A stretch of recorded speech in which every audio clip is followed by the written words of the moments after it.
Welcome back to our channel. So today in this video, we are going to discuss about how to change country or location on your OME TV.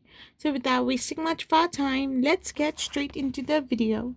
So to do this, all you gotta do is simply open your OME TV by the help of your website, or you can simply download the app itself and open it. Once you do this, you can simply find the option called country. Simply tap on that particular country and there you can find a list of countries.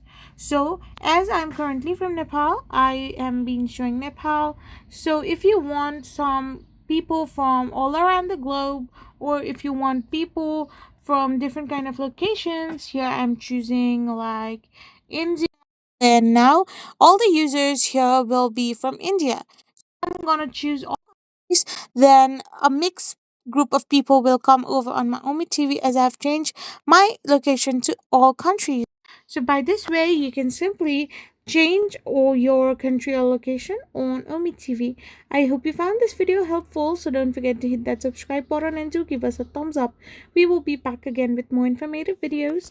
Thank you for watching.